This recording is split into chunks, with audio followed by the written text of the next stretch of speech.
अस्सलाम वालेकुम। आज का हमारा लेक्चर है एंटरप्रेन्योरशिप और कैरेक्टरिस्टिक्स ऑफ एंटरप्रेन्योरशिप। मोस्टली हम जिसको 10 Ds कहते होते हैं, तो आज हम इनको डिटेल के अंदर डिस्कस करेंगे। तो सबसे पहले हम देखते हैं एंटरप्रेन्योरशिप क्या होता है। बेसिकली एंटरप्रेन्योरशिप जो है, जनरली अगर हम उसको डिस्कस करें तो ये एक ऐसी एबिलिटी है जिसके अंदर कोई भी पर्सन एक नया बिजनेस आइडिया लेता है, एक नया बिजनेस प्लान लेता है और उसके ऊपर वर्क करता है और वर्क करने के बाद उसको सक्सेसफुली बाद में रन करता है और उससे अच्छा एक प्रॉफिट कमा रहा होता है या एक अच्छा सेटअप के साथ जो है वो बिज़नेस को रन कर रहा होता है। तो मोस्टली हम कहते हैं कि हमारे पास एंटरप्रेन्योरशिप के अंदर जो बेस्ट एग्जांपल इसलिए आ जाती है, उसके अंदर हम कहते हैं कि हम किसी एक नया बिज़नेस को स्टार्ट करते हैं। इट मीन्स कि एक नया आप एक आइडिया ले आएँ, एक्जिस्टिंग बिज़नेस के अंदर नहीं, बल्कि एक नए इनोवेशन के साथ, एक नए आइडिया के साथ और आप उसको फर्दर डेवलप करें, उसको ऑर्गेनाइज़ करें और फर्दर जो है आप उसको रन करें एज़ अ बिज़नेस एंटरप्राइज़ के तौर पे।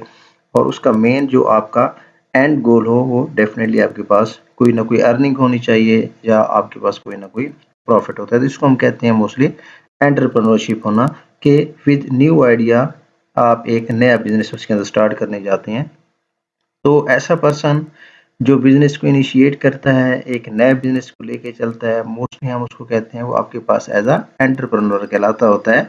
जो वो पर्सन होता है जो एक नए बिज़नेस को इनिशिएट करता है, एक नए बिज़नेस को स्टार्ट करता है, नए बिज़नेस के सेटअप की तरफ जाता है, तो डेफ़िनेटली जब किसी नए बिज़नेस की तरफ जाता है तो उसको उस सारे प्रोसेस के अंदर डिफरेंट फाइनेंशियल रिस्क का सामना करना पड़ता है, सम टाइम अनसर्टेनिटीज़ का सामना करना पड़ता है, बट वो उन सारी चीज़ों से गुज़रता है, रिस्क को भी बेयर करता है, अनसर्टेनिटीज़ को भी फेस करता है, बट उसके बावजूद वो एक सक्सेसफुली जो है वो एक बिज़नेस को वहाँ पे रन कर पाता है। तो हम इसको क्या कहते हैं, मोस्टली एज़ अ एंटरप्रेन्योर कहते हैं। जो सक्सेसफुल पर्सन होता है, सक्सेसफुली जो है वो एक नए बिज़नेस को स्टार्ट करता है, उसको एस्टेब्लिश करता है और उसको सक्सेसफुली जो है वो मार्केट के अंदर लेके जाता है और फिर ना सिर्फ उसको मार्केट के अंदर लॉन्च करता है, बल्कि उससे एक बहुत अच्छा प्रॉफ़िट, बहुत अच्छी अर्निंग भी उससे जो है वहाँ से ले रहा होता है। तो इसमें हमारे पास 2 चीज़ें आ जाती हैं, एक हमारे पास बिज़नेसमैन है और एक एंटरप्रेन्योर है। दोनों के अंदर फ़र्क क्या होता है? एंटरप्रेन्योर जैसे अभी मैं डिस्कस कर रहा था कि एक नए आइडिया के साथ, एक नए सेटअप के साथ, एक नए न्यू वेंचर के साथ जो है वो मार्केट के अंदर जाता है और उसको इम्प्लीमेंट करता है और सक्सेसफुली उससे प्रॉफ़िट लेता है। जबकि जो बिज़नेसमैन होता है वो ऐसा पर्सन होता है, ऐसा इंडिविजुअल होता है जो ऑलरेडी एक बिज़नेस होता है और उसी बिज़नेस को ग्रो करता है, उसी बिज़नेस के अंदर इनोवेशन लेके आते हैं, ऑलरेडी एस्टेब्लिश बिज़नेस को चलाता है, ऑलरेडी एस्टेब्लिश बिज़नेस को सक्सेसफुली मार्केट के अंदर लेके जाता है। तो इसके अंदर हमारे पास यहाँ पे 2 एग्ज़ाम्पल्स हैं। सबसे पहले हमारे पास जेफ बेज़ोस है, हमारे पास एंटरप्रेन्योरशिप है। इसका मतलब है कि उसने न्यूली आइडिया प्रेज़ेंट किया। अमेज़न का ये सीईओ है और इसको हम कहते हैं ये फाउंडर है। और दूसरा हमारे पास मुकेश अंबानी है, ऑलरेडी बिज़नेस है, वो उसको सक्सेसफुली रन कर रहे हैं। ये हमारे पास 2 बेस्ट एग्ज़ाम्पल्स हैं।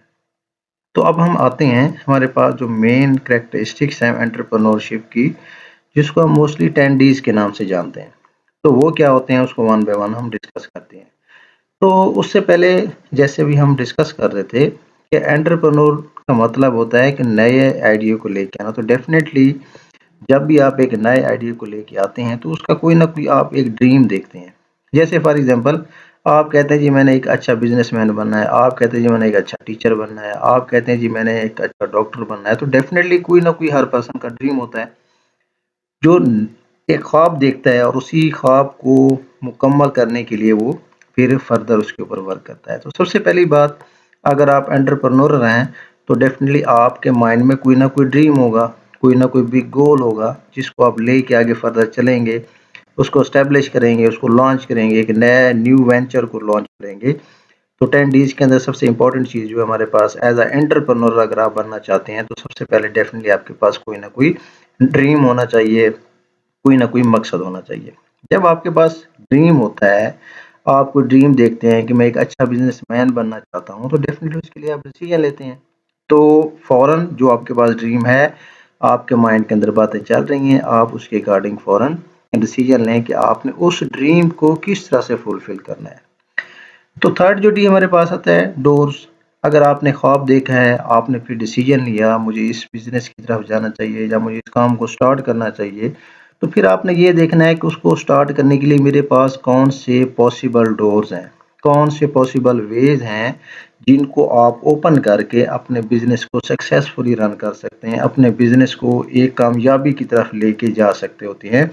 तो थर्ड पॉइंट के ऊपर आप देखते हैं कि उस ड्रीम को मुकम्मल करने के लिए आपके पास कौन कौन से पॉसिबल डोर्स हैं, कौन से पॉसिबल जो है आपके पास वेज मौजूद है।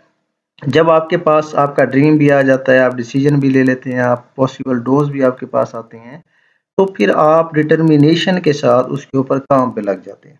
डिटर्मिनेशन का क्या मतलब होता है कि नेवर गिव अप। आपने फिर फर्दर उसके ऊपर काम स्टार्ट कर देना है। जैसे मैंने स्टार्ट में आपको साथ डिस्कस किया कि एंटरप्रेन्योर को रिस्क का भी सामना करना पड़ता है, अनसर्टेनिटीज का भी सामना करना पड़ता है, बट वो कभी हार नहीं मानता, नेवर गिव अप, उसको छोड़ नहीं देता। अगर किसी वजह से रिस्क आ गया है, किसी वजह से अनसर्टेनिटी आ गई है, तो अपने डिटर्मिनेशन के साथ एक एंटरप्रेन्योर जो है वो उसके ऊपर रहता है। फिर उसके बाद हमारे पास यहाँ पे फिफ्थ पॉइंट जो डेडिकेशन है। डेडिकेशन का मतलब ये होता है कि जब आपने एक ड्रीम देख लिया, डिसीजन ले लिया, पॉसिबल डोर्स को पता चल गया और डिटर्मिनेट भी है कि आपने इसको करना है, तो उसी स्पेसिफिक काम के ऊपर डेडिकेटेड रहें। डेडिकेशन का मतलब होता है कि आपके पास मल्टीपल अगर वेज हों, तो आपने किसी एक वे को लेना है, किसी एक रास्ते को लेना है, किसी एक पॉसिबल ऑप्शन को लेके आपने उसी के ऊपर डेडिकेटेड हो जाना है, उसी के ऊपर ही फर्दर जो है आपने काम करना है। जब आपकी डेडिकेशन होगी किसी एक काम की तरफ, तो डेफिनेटली आप डिवोशन के साथ उसके ऊपर वर्क काम करेंगे।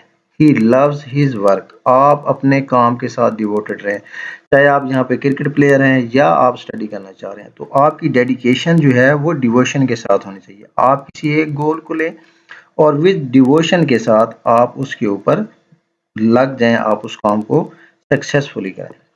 तो उसके बाद आपके पास डिटेल्स, जब आप किसी नए काम की तरफ जाएं, तो हमेशा आपके पास उस बिजनेस से रिलेटेड, उस बिजनेस को स्टार्ट करने से पहले आपके पास उसकी कंप्लीट डिटेल होनी चाहिए, सक्सेस स्टोरीज होनी चाहिए, आपके पास रिस्क उसके अंदर फैक्टर कौन से है वो आपको पता होना चाहिए, आपको उस बिजनेस से रिलेटेड हर चीज का पता होना चाहिए। एक अच्छा एंटरप्रेन्योर जो होता है वो उसने ख्वाब तो देखा, डिसीजन भी लिया, पॉसिबल डोर्स का भी पता है, डिटर्मिनेंट भी है, डेडिकेटेड भी है, डिवोशन के साथ काम भी कर रहा है, बट उसके पास उस बिजनेस से रिलेटेड जिसका वो ख्वाब देख रहा है, जिसको वो ड्रीम कर रहा है, उसकी सारी डिटेल भी उसके पास होनी चाहिए। फिर डेस्टिनी आ जाता है। समटाइम ये होता है कि आपकी डेस्टिनी और किसी दूसरे पर्सन की डेस्टिनी में फ़र्क होता है।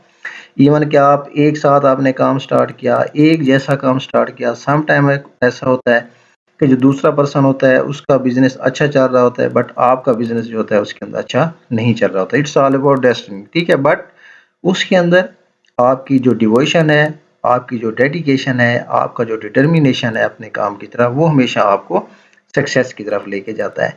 तो अगर हार्डशिप्स हैं, अगर उसके अंदर आपको लगे कि आप उसके अंदर थोड़ा-सा लूज़ कर रहे हैं, बिज़नेस आपका लॉस की तरफ जा रहा है, तो उसके अंदर आपने डिवोशन के साथ उसके ऊपर वर्क करना है, तो डेफ़िनिटली टाइम टू टाइम आपका वक़्त ज़रूर चेंज होता है। डेफ़िनिटली जब आप सारी चीज़ों को अपने माइंड में रखते हैं, तो अल्टीमेट आपका जो एंड पे गोल होता है, जो रिवार्ड होता है, वो आपके पास प्रॉफ़िट होता है, आपके पास मनी होती है, आपके पास फ़ेम भी हो सकता है, आपके पास पावर भी हो सकता है। किसी डिफरेंट वेज़ के अंदर हो सकती हैं ये सारी चीज़ें। कुछ लोग जस्ट पैसे के लिए सारे काम करते हैं।